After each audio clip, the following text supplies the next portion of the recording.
কখনোই চেক সংক্রান্ত এই ভুলটা করবেন না। এই একটা ভুলে আপনার এবং আপনার পরিবারের অনেক বড় ধরনের বিপর্যয় নেমে আসতে পারে। আজকে আমার ব্যাংকে ঘটে যাওয়া বাস্তব একটা অভিজ্ঞতা আপনাদের সাথে শেয়ার করব। প্রথমে আমি আপনাদের একটা চেক দেখাবো। এই যে চেকটা ভালোভাবে লক্ষ্য করুন। এই চেকে কি কি আছে? এই চেকে আপনারা যদি ভালোভাবে লক্ষ্য করেন তাহলে দেখতে পাবেন শুধু দুইটা লেখা আছে। একটা লেখায় যেখানে ডেট লেখা আছে, অন্য জায়গায় যেখানে সিগনেচার দেওয়া আছে। আর কি কিছু লেখা আছে? কাকে চেকটা দেওয়া হচ্ছে কিছু লেখা নেই, কত টাকা দেওয়া হচ্ছে সেই বিষয়টাও লেখা নেই। এখন এমন একটা চেকে আপনার কি বিপদ হতে পারে? আজকে আমার ব্যাংকে ক্লিয়ারিং সেকশনে একটা চেক আসে ক্লিয়ারিং এর মাধ্যমে, যেখানে 50 লাখ টাকার একটা চেক আসে, যেখানে তার অ্যাকাউন্টে বা গ্রাহকের অ্যাকাউন্টে ছিল মাত্র 50,000 টাকা। তো চেকটা দেখেই আমার একটু সন্দেহ হয়। আমি সেই ব্যক্তির পুরো অ্যাকাউন্টের হিস্ট্রি দেখি, যেখানে দেখি কখনোই তার অ্যাকাউন্টে 50 লাখ টাকা কেন 5 লাখ টাকার উপরে ছিলই না। তো আমি যথারীতি অ্যাকাউন্ট হোল্ডারকে কল দিই। কল দিয়ে আমাদের ব্যাংকের নর্মাল প্রসিডিউর এটা, যদি চেকটা রিটার্ন দিতে হয় তাহলে গ্রাহকের সম্মানের ব্যাপারের দিকে নজর রেখে তাকে একটু জানাতে হয় যে আপনার এত টাকার চেক এসেছে, আমরা চেকটা রিটার্ন দিয়ে দিচ্ছি। তো যাই হোক, তো আমরা তাকে কল দিলাম। কল দেওয়ার পরে তিনি বললেন তার বন্ধুকে তিনি একটা চেক দিয়েছেন এবং চেকটা ছিল 50,000 টাকার। তিনি একটা ফাঁকা চেক তাকে দিয়েছিলেন যে নির্দিষ্ট একটা সময় পর তিনি যেন চেকটা ধরায়। তো যাই হোক, আমাদের আর বুঝতে বাকি রইল না যে 50,000 যে চেক পান বা 50,000 টাকা পান, তিনি ফাঁকা চেক পেয়ে 50 লাখ টাকা লিখে জমা দিয়ে দিয়েছেন। এখন কথা হলো যে যিনি চেকটা ধরিয়েছেন বা যাকে চেকটা দেওয়া হয়েছে তিনিও জানেন যে তার বন্ধু 50 লাখ টাকা অ্যাকাউন্টে রাখে না বা টাকা জমা তাকে চেকের মাধ্যমে ফেরত দিতে পারবে না। তাহলে তিনি কেন 50 লাখ টাকা লিখে জমা দিলেন? এতে করে অ্যাকাউন্ট হোল্ডার তার কি কি বিপদ হতে পারে? দেখুন, বাংলাদেশে চেক সংক্রান্ত যাবতীয় আইন পরিচালিত হয় এনআই অ্যাক্টের মাধ্যমে।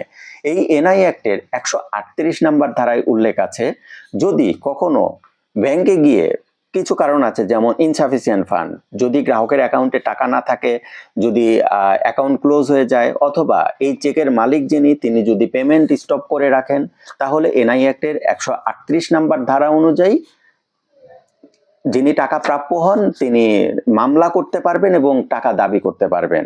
এখন যদি মামলা হয় তাহলে এই অ্যাকাউন্ট হোল্ডারের শাস্তি কি হতে পারে? অ্যাকাউন্ট হোল্ডারের শাস্তি হতে পারে 1 বছর জেল, অথবা চেকে যত পরিমাণ টাকা আছে সেই টাকা সহ সমপরিমাণ টাকা জরিমানা হতে পারে। এটি এনআই অ্যাক্টের 138 নাম্বার ধারা নিশ্চিত করেছে। এবং চেক বাউন্স হলে যে মামলাগুলো হয় সেই মামলার প্রসিডিউর নিয়ে আমরা পরবর্তীতে কোনো একটা ভিডিওতে আলোচনা করব। তো এটি ছিল একটা বাস্তব ঘটনা। আমরা যথারীতি অ্যাকাউন্ট হোল্ডারকে কল দিলাম। অ্যাকাউন্ট হোল্ডার আমাদের একটু অনুরোধ করলেন আমরা যেন চেকটা তৎক্ষণাৎ রিটার্ন না দেই। তিনি ব্যাংকে এসে গ্রাহকের চেকটা দেখতে চান এবং পরবর্তীতে যাকে চেকটা দিয়েছেন তার সাথে যোগাযোগ করতে চান। যথারীতি আধা ঘন্টার মধ্যেই তিনি ব্যাংকে চলে আসলেন। ব্যাংকে চলে এসে তিনি ব্যাংকের যে চেক সেই চেকটা পর্যবেক্ষণ করলেন। পর্যবেক্ষণ করে তিনি বললেন যে তিনি তার বন্ধুকে 50,000 টাকার একটা চেক দিয়েছেন এবং চেকটা ফাঁকা ছিল। এখন চেকটা ফাঁকা ছিল, তার বন্ধু এই সুযোগটা নিয়ে 50 লাখ টাকা লিখে দিয়েছে। এখন আমাদের কাছে করণীয় জানতে চাইলেন। আমরা কি করব? আমরা তাকে পরামর্শ দিয়ে দিলাম। আর যেহেতু আমাদের কাছে ক্লিয়ারিং চেক চলে এসেছে, সেহেতু আমাদের এটা রিটার্ন দিতেই হবে। এখানে আমাদের আর কিছু করার নেই। আমরা সঠিক কারণ দেখিয়ে চেকটা রিটার্ন দিয়ে দিলাম। তো বন্ধুরা, আশা করি আজকের ভিডিও আপনারা পুরোপুরি দেখেছেন। যারা পুরোপুরি ভিডিও দেখেছেন তারা একটা বিষয় ক্লিয়ার হয়ে গিয়েছেন, কখনোই কাউকে এই চেকটা ফাঁকা দিবেন না। সে আপনার যত পরিচিত হোক, আপনার যেভাবেই আপনার সাথে কানেক্টেড হোক, যদি ফাঁকা চেক দেন তাহলে এই কাস্টমারের মতো আপনাকেও বিপদে পড়তে হতে পারে। তো চেক বাউন্স হলে বা যদি চেক রিটার্ন হয় তাহলে আপনার সাথে যদি এমন ঘটনা ঘটে আপনি কি কি ব্যবস্থা নিতে পারবেন, এমন একটা ভিডিও আমরা পরবর্তীতে নিয়ে আসবো। পরবর্তীতে বিস্তারিত আলোচনা করব।